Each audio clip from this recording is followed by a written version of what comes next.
दोस्तों ધોરણ 9 અને ચેપ્ટર નંબર 1 વાસ્તવિક સંખ્યાઓ એમાં મોટાભાગના વિદ્યાર્થીઓને સાદુરૂપ આપવામાં પ્રોબ્લેમ થાય છે। દોસ્તો ધોરણ 8 ની અંદર તમે ગણિતની અંદર અવયવીકરણ 1 અને અવયવીકરણ 2 જો વ્યવસ્થિત ભણેલા હશો તો તમને આ સાદુરૂપ આપવામાં તકલીફ નહીં પડે, પરંતુ જો તમે ભૂલી ગયા હશો તો એને આપણે યાદ કરાવી દઈશું।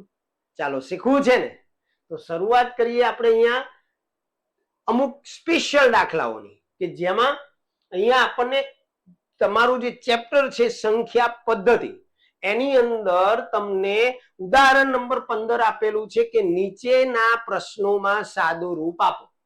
હવે આ ટાઈપની રકમ છે દોસ્તો, બે કૌંસ આપેલા છે, તમે જુઓ કૌંસમાં 5 વત્તા વર્ગમૂળમાં 7 અને 2 વત્તા વર્ગમૂળમાં 5। હવે આનું સાદું રૂપ કેવી રીતે આપવું, તો દોસ્તો યાદ રાખજો, જ્યારે બે કૌંસ આપેલા હોય બંને કૌંસની અંદર રકમ અલગ અલગ હોય ત્યારે તમારે શું કરવાનું છે, તો જે પહેલો કૌંસ છે બેટા એ પહેલા કૌંસમાંથી પહેલું પદ લેવાનું। જો અહીંયા બે કૌંસ છે, એમાંથી પહેલો કૌંસ આ છે તો એમાંથી હું 5 લઈશ। કેટલા લઈશ બેટા? 5। અને ત્યાર પછી પાછળનો જે કૌંસ છે એની જોડે મૂકી દેવાનું છે ગુણાકાર કરવા માટે। લખાઈ ગયું। હવે તમારે શું કરવાનું છે, તો પહેલા કૌંસમાંથી બીજું પદ નિશાની સાથે લેવાનું છે, તો બીજું પદ નિશાની સાથે એટલે વત્તા વર્ગમૂળમાં 7 અને પછી પાછળનો કૌંસ મૂકી દેવાનો છે એટલે 2 વત્તા વર્ગમૂળમાં 5।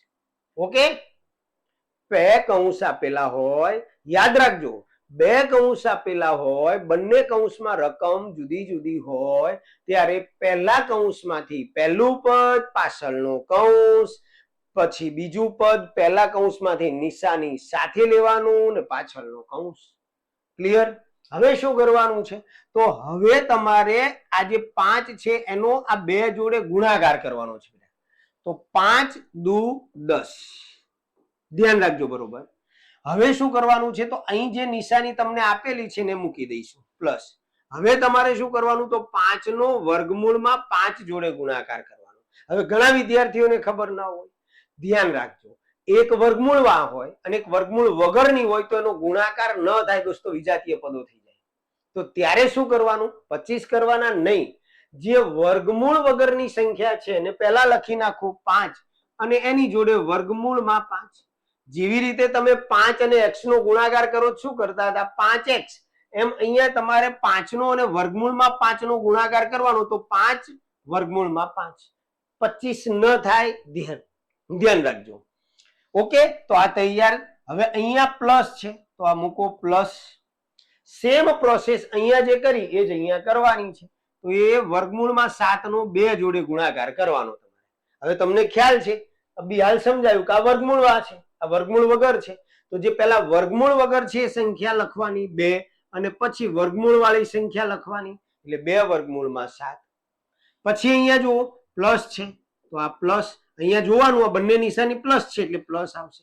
હવે તમારે વર્ગમૂળમાં 7 નો ગુણાકાર કરવાનો વર્ગમૂળમાં 5 જોડે। હવે બે ભાઈઓ થયા કારણ કે બે વર્ગમૂળમાં છે તો ત્યાં ગુણાકાર થશે, તો કે 7 નો 5 નો ગુણાકાર વર્ગમૂળમાં 35 થશે। દાખલો પૂરો દોસ્તો। અહીંયા તમે જુઓ એક પણ પદ સજાતીય પદ નથી, 10 એક જ વાર છે, 5 વર્ગમૂળમાં 5 એક જ વાર છે, 2 વર્ગમૂળમાં 7 વર્ગમૂળમાં 35, કોઈ સજાતીય પદ નથી। તો આ થઈ ગયો તમારો જવાબ। છે અઘરું? બસ પ્રેક્ટિસ કરવાની, આજે મેં સમજાયું એ રીતે। બે કૌંસ, બંને કૌંસમાં રકમ જુદી જુદી હોય ત્યારે પહેલા કૌંસમાંથી પહેલું પદ પાછળનો કૌંસ પ્લસ પહેલા કૌંસમાંથી નિશાની સાથે બીજું પદ અને પાછળનો કૌંસ ને ગુણાકાર કરો, જવાબ તૈયાર। જો સજાતીય પદ હોય તો આગળ સાદું રૂપ આપવાનું, નહીતર નહીં આપવાનું। તો ચાલો મિત્રો કોમેન્ટમાં જણાવજો। આ છે સ્વાધ્યાય 1.4 અને એનો પહેલો દાખલો સેમ આના જેવો છે, તો તમારે આ દાખલો ગણીને કોમેન્ટમાં એનો જવાબ આપવાનો છે।